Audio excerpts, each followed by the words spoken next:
Hello, and welcome to Enlightened Empaths, your community for the spiritually awakened, where we discuss, explore, and connect with fellow empaths, healers, intuitives, and seekers.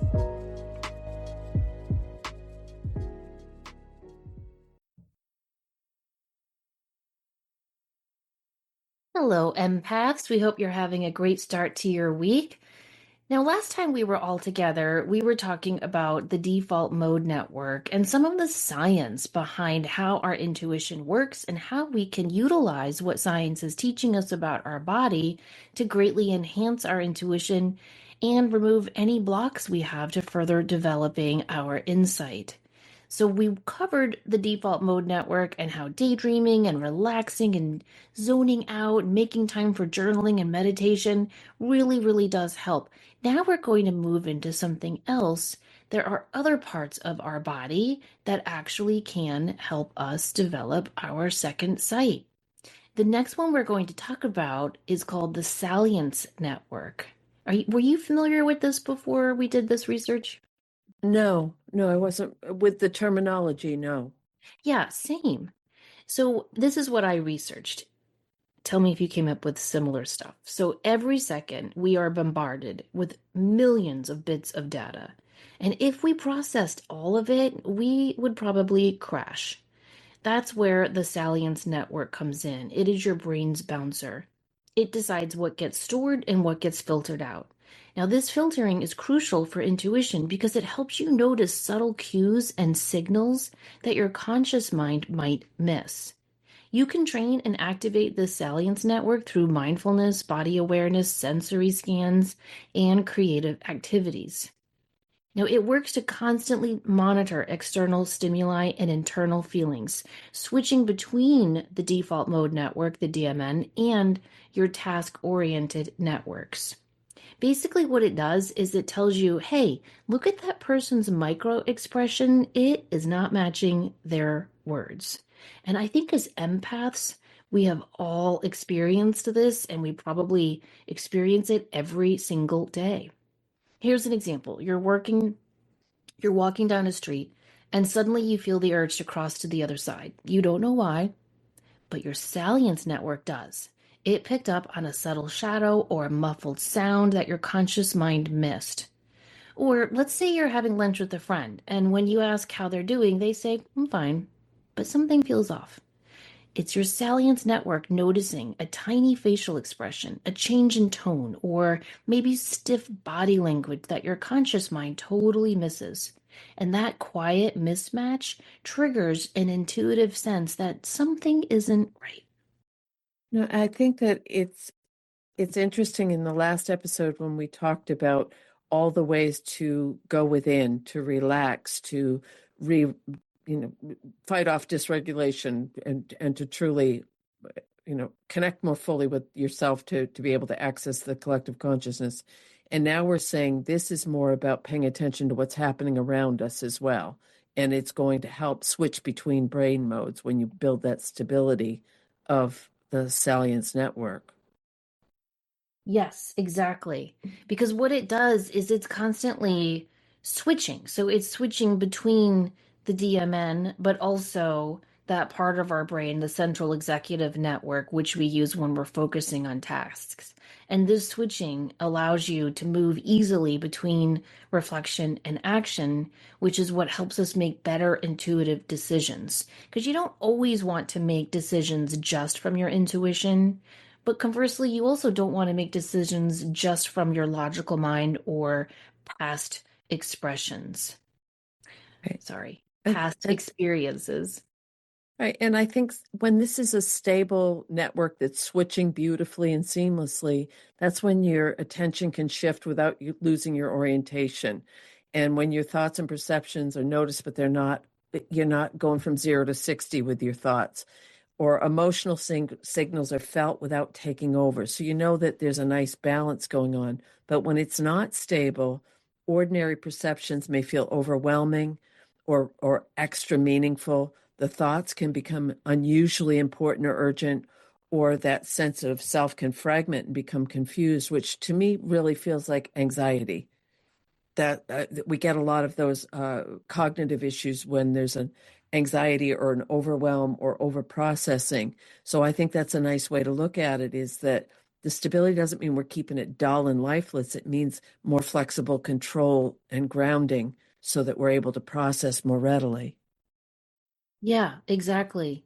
And it's just interesting that it's constantly monitoring little things. Like it can even pick up on heart rate or unspoken tension, which is really, I think this is so helpful for empaths because we pick up on stuff like that all the time. And I think sometimes past experiences have taught us to just ignore that.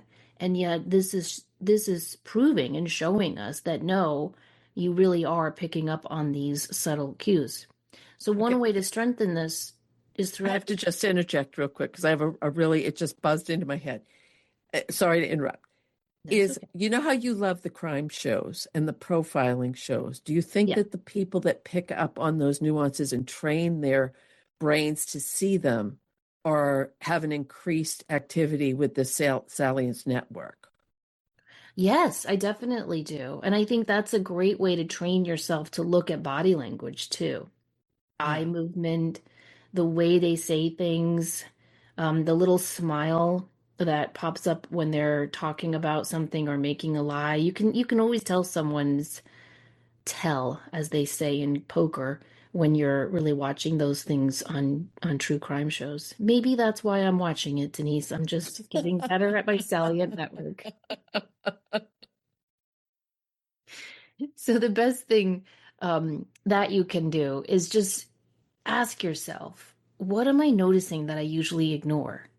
You just pause right now. Pause the podcast and ask yourself, can I hear the hum of the AC or the heat? Do I feel tension in my shoulders? Training your salience network like this makes it a sharper filter for these intuitive pings. Which I think is the goal, if, especially for right now, being more aware of what's going on is going to help you navigate life more easily and have more peace and calm, which I don't know about you. That's my goal right now. Yeah, for sure. Another good thing you can do for your salient network is to practice the body scan and just really scan your body and see where you're holding tension. I always feel like I'm very tuned in to my body and my emotions. And then I'll be doing, I don't know, Warrior 2 in my yoga class. And the teacher will say, Samantha, drop your shoulders. And I'm like, I'm not, my shoulders aren't hunched up. And then I check and I'm like, ooh, they are. Or I'll be doing like the one of the twist things and she'll say loosen your jaw, and I'm like, I'm not clenching my jaw. So we might think we are super tuned in, but when we're really busy doing something physical or doing a mental task, we might not even be aware that we're hunching up our shoulders or clenching our jaw or maybe tightening something along our spine. So I think that's a really important thing to focus on. So Where are you it holding that tension? right, because it is a body awareness, it's an emotional regulation, but it's being in that present moment and sensing. And what just came to mind as an example is if you're having an altercation or an interaction with someone and you feel that you need to defend yourself, either emotionally or physically or personally, and your body does react, your emotions react, they dysregulate. And but with training, with getting more aware of that, you're able to detect those subtle shifts and have almost a heads up before it becomes a full-blown physical, mental, spiritual event for you. Yeah. And this is where I think having a validation journal along your intuitive path really does help. Because let's say you've made plans to go out with friends and you really want to go to this event. And on that day, you just have a weird feeling and you're like, I don't want to go, and you follow it and you don't go, and then maybe nothing terrible happens, but maybe the friends get into a big fight, or maybe they have like a little fender bender, or maybe the concert venue they were going to absolutely was not great and they were like, you're so lucky you stayed home. Put that in your validation journal so that you'll start to learn, am I feeling this way because I'm feeling anxious this week, or is this my salient network talking to me? Right. And you made a very good point in that I think a lot of us as empaths, as sensitive people, as practitioners, we are trying consciously to be more aware of that. And this is another way to do it Yeah, is exactly. honor it and pay attention. Okay, so last week we talked about how you have your brain in your head, but then you have two other brains. So I want to talk a moment about the heart brain. This neural network is called the heart brain or the cardiac brain, and it has its own nervous center containing about 40,000 neurons. It actually sends more information to the brain than it receives from the brain. And our heart creates its own electromagnetic field that is 100 times stronger than the brain's. It can be measured from several feet away. When the heart brain is happy, it sends calming, joyful signals to your brain. The heart's intuitive signals are recognized by the body before your brain recognizes your heart's intuitive signals. So your heart brain processes emotional and energetic information.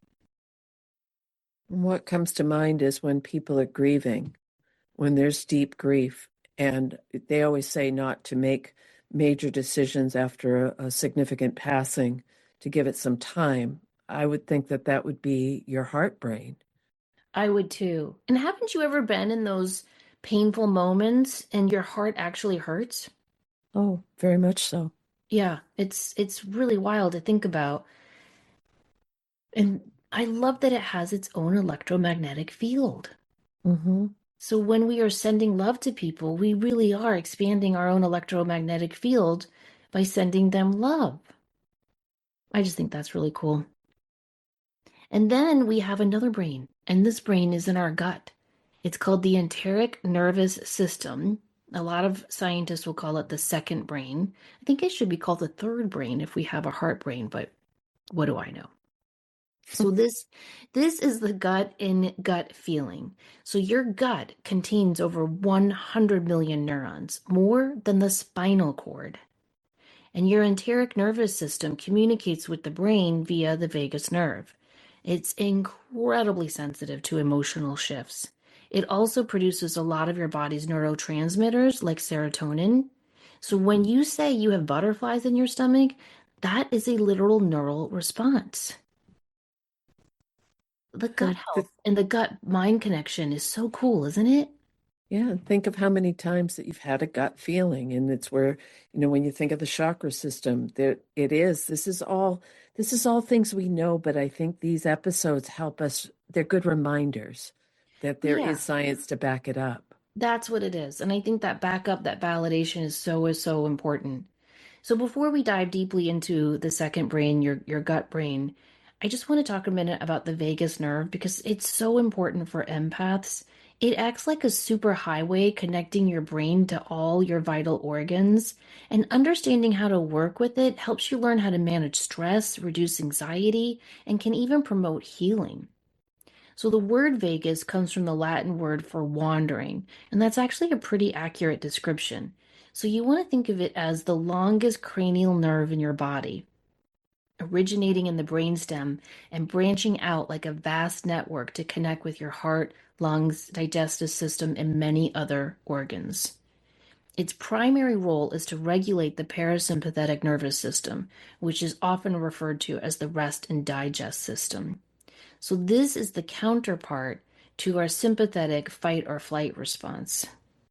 When the vagus nerve is functioning optimally, it helps to slow your heart rate, lower blood pressure, promote digestion, and generally create a state of calm and relaxation within your body. You can All good imagine things. all good things and all things we definitely need. Imagine a dimmer switch for your stress response. The vagus nerve is a key part of that switch, helping to turn down the intensity of your body's reaction to perceived threats. It constantly sends information back and forth between your brain and your body, playing a crucial role in everything from your mood and your sleep function to your immune response and even your social connections. Now, we don't really exactly know where this wandering nerve is located. It's helpful to visualize its path. Like we said, it exits the brainstem, it travels down through your neck, and then it branches out into your chest and abdomen. So think of it like a central communication line with numerous off ramps connecting to various vital organs. It does control our heart rate variability, the slight fluctuations, the slight fluctuations in the time between heartbeats, which is a key indicator of your body's ability to adapt to stress. It does play a significant role in digestion. It stimulates the release of stomach acids and digestive enzymes, and it influences inflammation in the body. And isn't it true, Denise, that inflammation is like the number one cause of all disease? That's what they're finding. There's a lot of research to say that now, but you can pick up any train of thought with this. Some people say it's the food you eat. Some people say it's you're not drinking enough water. Some people say it's there's a genetic component or an epigenetic component. But I think inflammation is the root cause of many, and we're not medical and we're not No. giving any kind of diagnosis by a long shot, but it does seem like it's something to really pay attention to. Yeah, because even if it is the food you're eating, well, the certain food you're eating might cause inflammation, like sugar. Right. So I think inflammation is really, really important. But the vagus nerve is also deeply connected to our emotional well-being. It plays a role in the gut-brain axis. And so that's why you might feel butterflies in your stomach when you're nervous or experience digestive issues when you're stressed. We can learn to stimulate this nerve and we can use it to actually train our bodies to shift more easily into that rest and digest state. So that's a really cool thing because many empaths have this history of being stuck in either the flight, fawn, or freeze state. But when you learn how to exercise, breathe, and meditate to calm this nerve, you're teaching yourself that you're safe, which floods the body with all sorts of good chemicals. So I think it's really important to learn to work with that. It is. It is. And it's all things that this is a similarity to what we talked about with the default mode network is that this is stuff that you can regulate within yourself. These are things you can work on.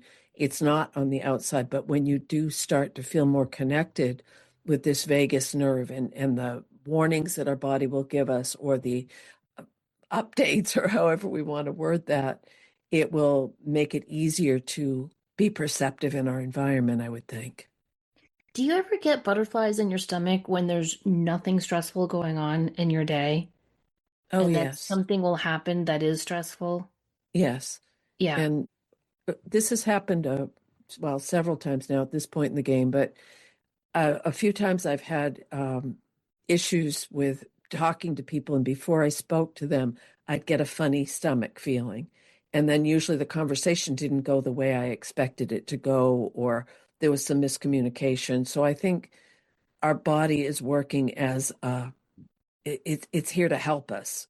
And we've said this over and over when we've taught mediumship or intuitive development that your body is a barometer. And I yeah, think this is an excellent example of that. yeah, I do too. All right, so let's get back to the enteric brain, your gut brain.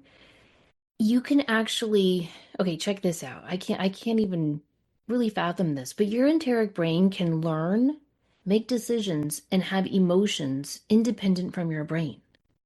How is that possible? Hmm. I know. The gut brain receives a lot of information from the subconscious that the logical brain ignores.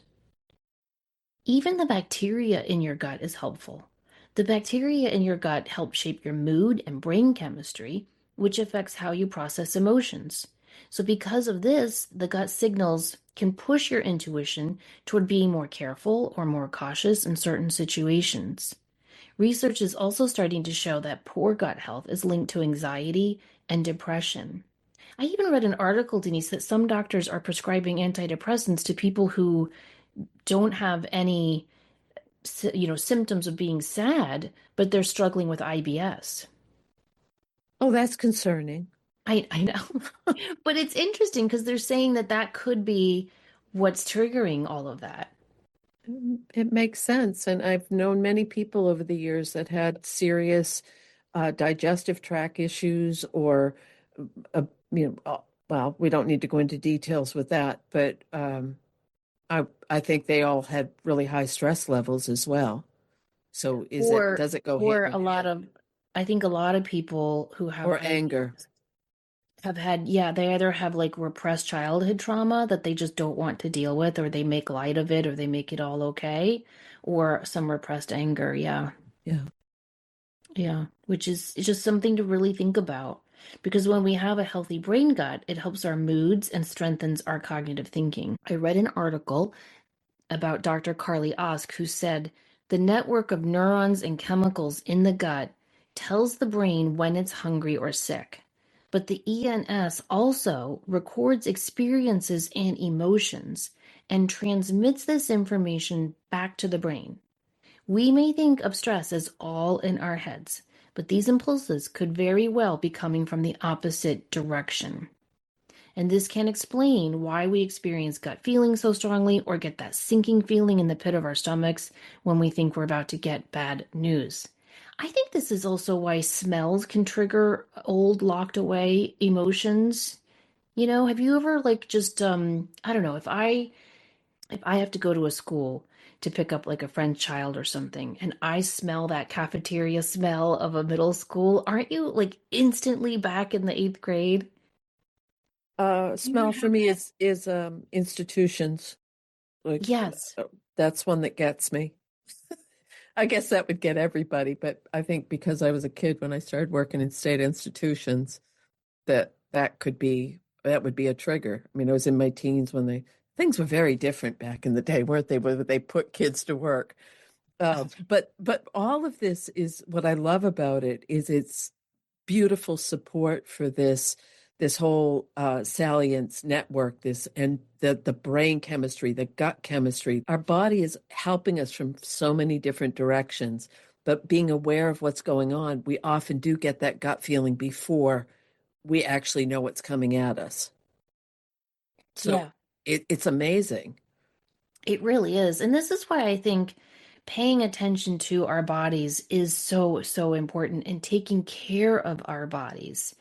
Eating good, healthy, living food, having your fresh fruit and veggies, taking your vitamins and nutrients, getting some exercise, but also doing Reiki on yourself if you can, or, doing some really, really good cranial facial massage or getting a massage once a month or even a couple of times a year.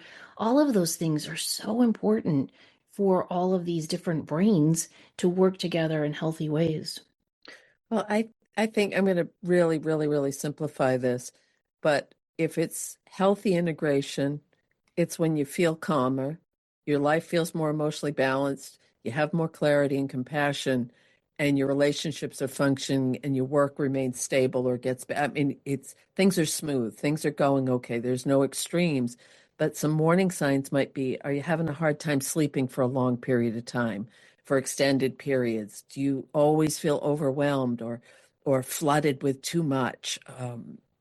Persistent confusion about what reality really is involved, or where the hell do I go from here? What am I doing? If it's constant, or sometimes even grandiose or rigid interpretation of experiences. Those can be warning signs that it's a little destabilized rather than integrated.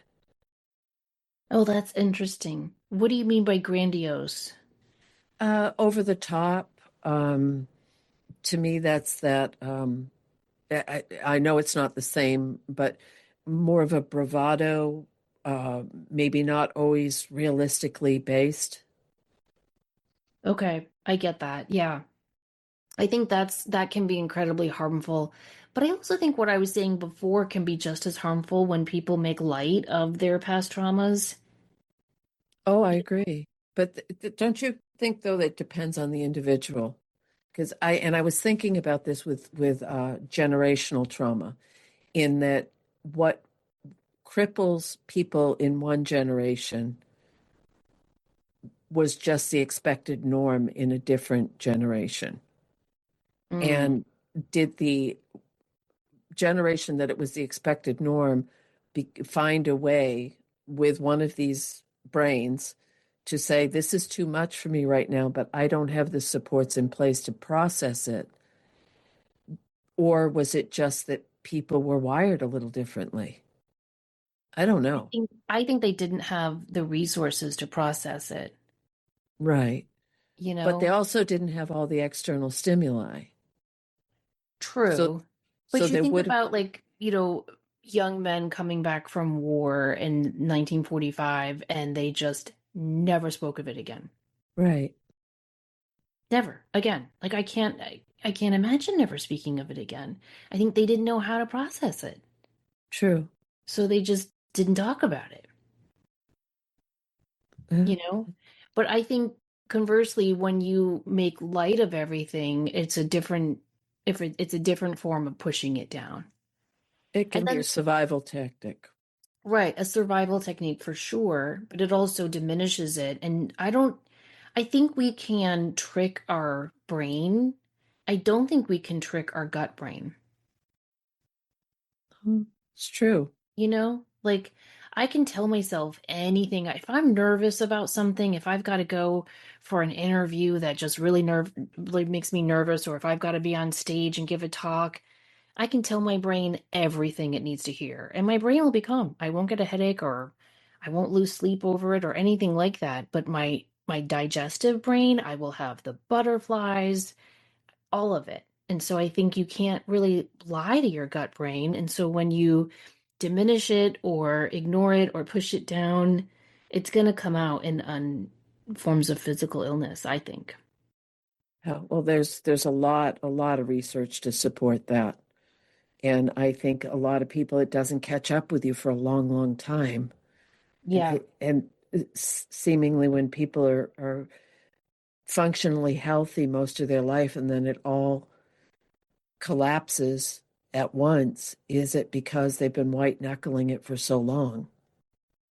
I think But it could be.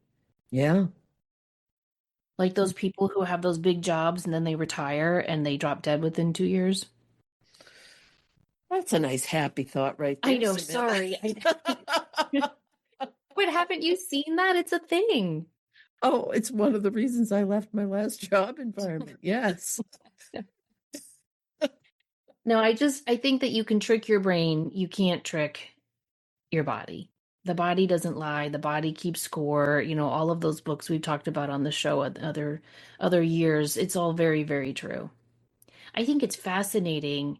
Like my mom was always super healthy, always, and it pissed us off because we were like, "What the hell?" She smokes, she drinks, she eats what she wants. She was always thin. She never had any big illness, nothing like that. She didn't. I don't even remember her getting colds or the flu. Do you know that, Denise? Now that I'm thinking about it, Wow. even yeah. So towards the end of her life, she was having some stomach issues. So we took her to have, some scans and whatnot. And it turns out that she had this huge, huge growth attached to her heart. Huge. Like you could see it on everything. And so they had to do some exploratory stuff on it. And it turned out it was completely benign. Hmm. And it did not cause her any issues. But I think all that anger and repressed sadness she carried kind of formed into a mass. That makes sense. Yeah. So I just think you're right. You might be able to push it down for a long time, but eventually it's going to catch up with you. But I don't think it's ever too late to face it. I think No, there's always time. I agree. I agree with that. So there are some things that you can do to really work on this gut brain. One of the things, and this is a really fun one to try, is the body compass. So when you're faced with a really, you know, yes or no, like a kind of I don't want to say an easy choice, but your answer is either going to be yes or no. Close your eyes and imagine yes, and then focus on your gut and see how you feel. And then imagine no, and again, go to your gut and see how that no feels. Because the ENS reacts faster than your logical brain can keep up. So if you instead move your focus from your brain, don't even focus on your heart, go right down to your solar plexus, to your gut, and see how that yes feels, and then see how that no feels. Have you ever done where you turn your body into a pendulum? Yes. And you see, Yes. like, you lean one way for yes, lean another for no. I think that's a good way to do it too. And then, of course, deep belly breathing. Now, this might sound simple, but it is incredibly effective. When you breathe deeply into your diaphragm, it gently massages your vagus nerve. So try this. Place one hand on your chest and the other on your belly. Inhale slowly through your nose, feeling your belly rise while keeping your chest relatively still. And then exhale slowly through your mouth, allowing your belly to fall. And you want to aim for slow, deep breaths, making your exhale a little bit longer than your inhale. And you just want to try that for a few minutes and you will see a difference. Big fan of the deep belly breathing.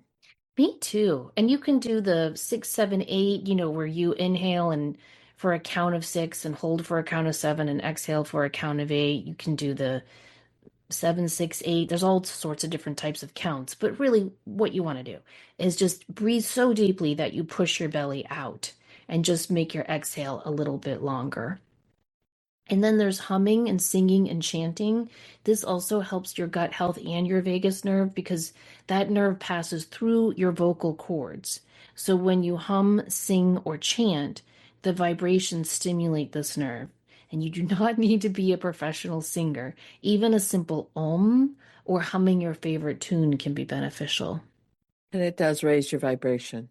It Singing does. is one of the number one ways to raise your vibration and to truly pull your energy up through your body through that. So that's wonderful. Now, something else you can try is cold exposure. Brief exposures to cold has been shown to stimulate the vagus nerve.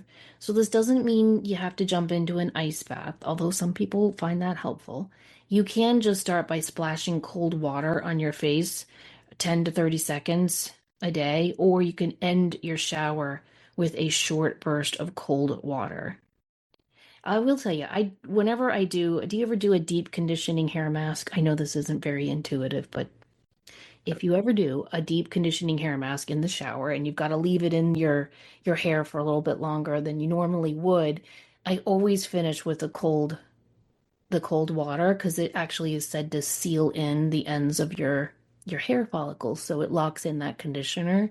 And it's almost painful when you're in like a cozy warm shower and then you have to switch it to that burst of cold, but it's really good for your hair and it's really good for your vagus nerve.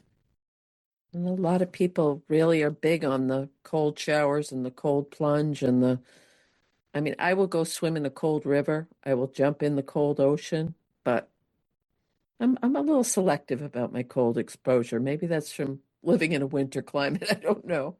Oh, I am such a baby. I don't even get in the ocean water until it's like 70 degrees. It's like July 1st before I go in past my knees. But I try. Paul Newman was asked once, why do you think you've held on to your good looks so long? And he said, because he washes his face in ice cubes every morning.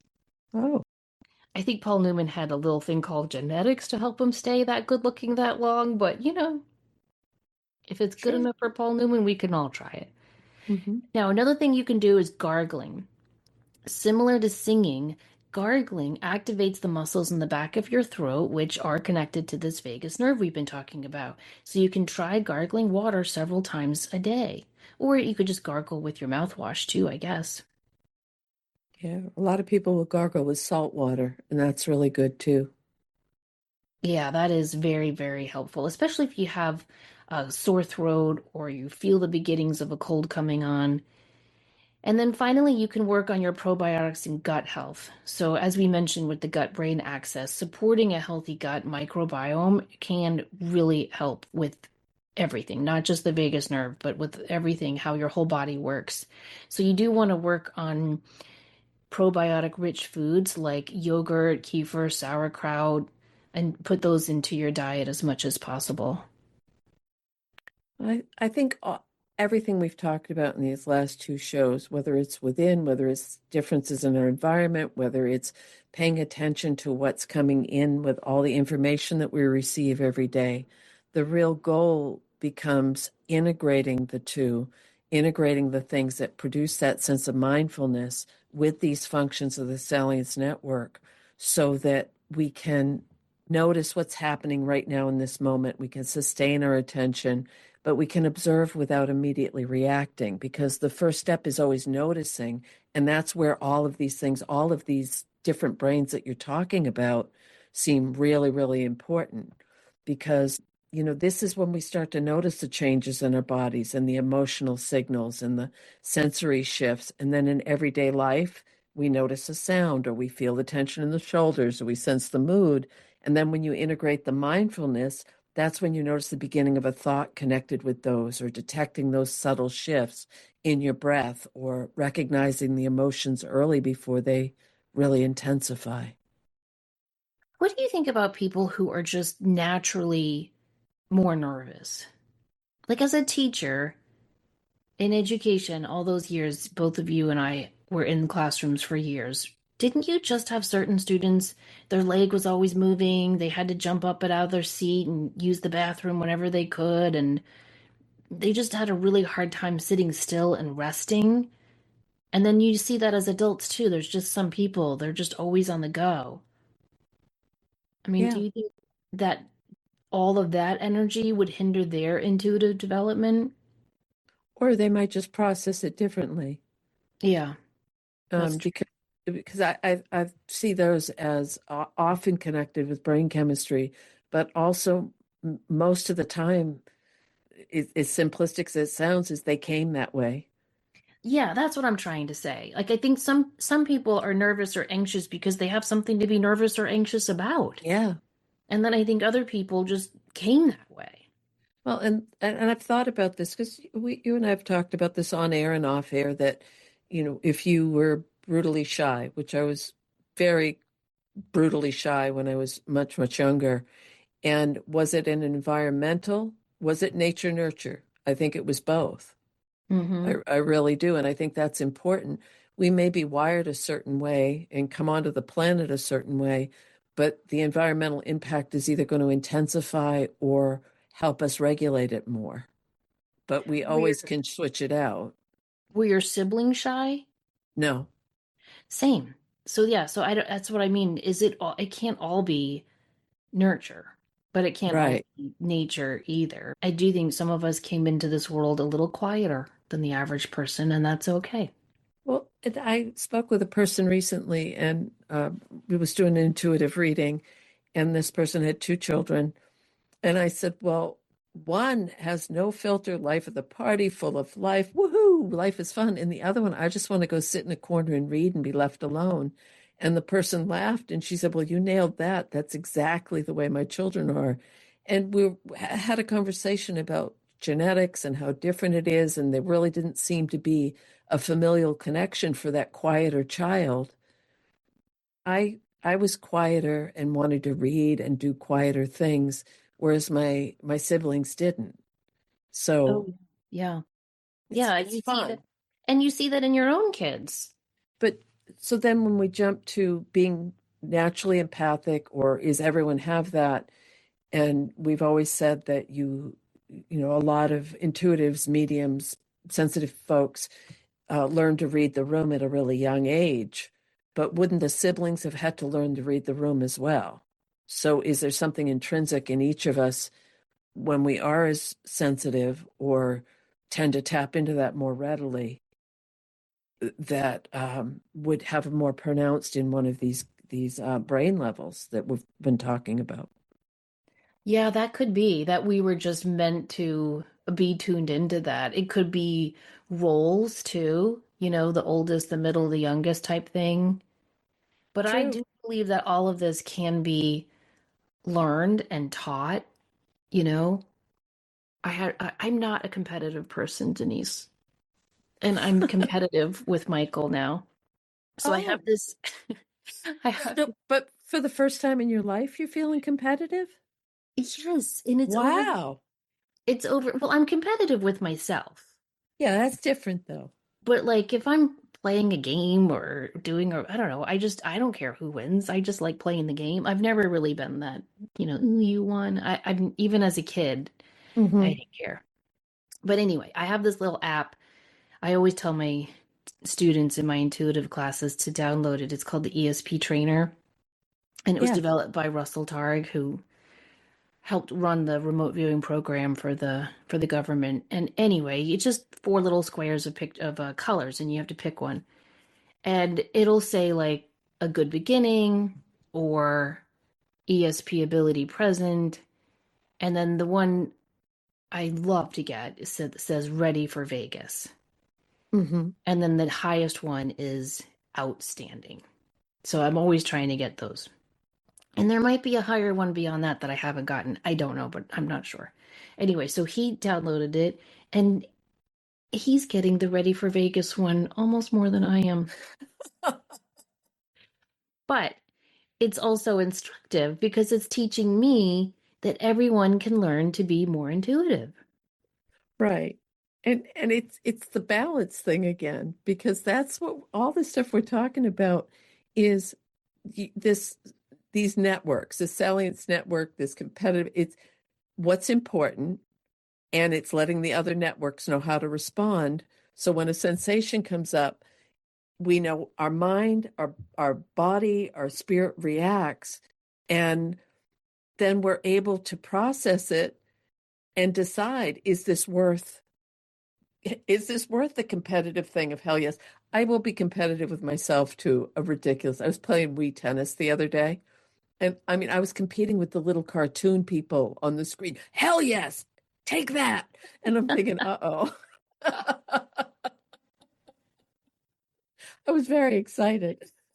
Yeah, I do the New York Times spelling game, the all the games, the spelling bee, the crossword, the Wordle. I do those every day. And on the spelling bee, I don't know why it's my favorite one. And if I don't get genius, I get so salty with myself. No, no, But it's I love that stuff.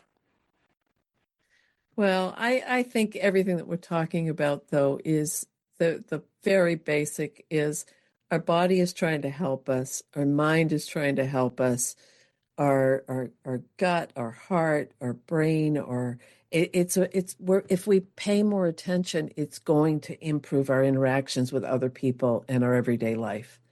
Yes, exactly. And that's the goal. And that is the goal.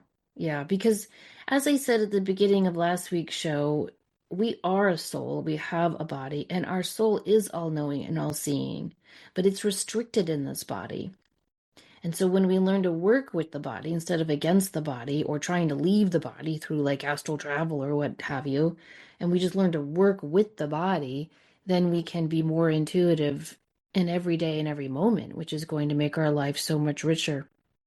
I also wanted to say before we close out, we had on the show Anthony Shen like last year, I think, the filmmaker. Yeah, it was a while back. Yes. He has a new documentary out called Renaissance, and it's highlighting some of his best interviews with near-death experience people. It was so good. Oh, and such a incredibly nice person. So Just kind and just doing really, really good work. And I was watching that last week and I was thinking, gosh, when we are out of the body, we are all knowing, all loving. It's just being in this body. It is such a privilege to be here in this beautiful world, but it's also really, really hard. That was the one thing they kept saying in that documentary was how easy it was on the other side, where they could see everything, they could know everything, they could be with everyone at the same time. so to back up, because I think little people come in, like small children, all of these systems, all of these brains are activated and working in tandem. And they know, they trust, they observe, they're very centered and grounded with that. So I wonder if there's a way we can, well, we're trying to find it in ourselves, but also encourage the smaller people or people in our care to really honor all these different ways of processing. Well, I think it's just really helping them to trust their yes and trust their no. Right. I think that's one of the gifts my mom gave me. I remember she would always say things like, if you're ever somewhere and you don't feel comfortable, call me. Hmm. And I would do that. I remember once I was at a slumber party and I felt really creeped out by the dad. And I called my mom and God bless her. It was like 10 o'clock at night and she came right out and got me and she said, "Good for you for trusting yourself." But she would That's say that when I wonderful. started dating, if you're ever on a date and something feels off or, just get the hell out of there. And so I think just teaching your children to trust themselves and Yeah. trust how they're feeling, I think that's really, really important. And to do the deep belly breathing and to pay attention to their breath. It's all interconnected, isn't it? It really is. All of us are interconnected and all parts of us are interconnected. It's a lot. It is a lot. But remember, when your brain, your heart, and your gut are in alignment, that is when you will get an intuitive hit. And think about that for all of you out there listening who have had intuitive hits. And I would bet that all of you have.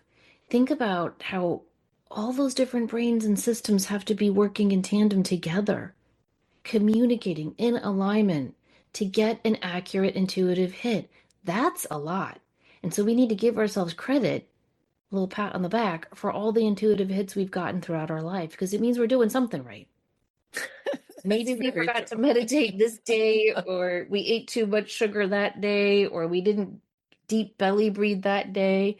But if we've gotten an intuitive hit, it means we're doing something right. We're on the right path, and we can all work to strengthen it, of course. But I think for the most part, it means when you do get an intuitive hit, that all systems are in alignment and all systems are go, and that's a great thing. It is a wonderful thing, and that's our goal, isn't it? Yes, it is to be in alignment. So, wishing you a week filled with lots of om and deep belly breaths and time to tune out and tune in. Have a great week. Be the light. Remember, as always, to show up, do great work, and share your light. Take care.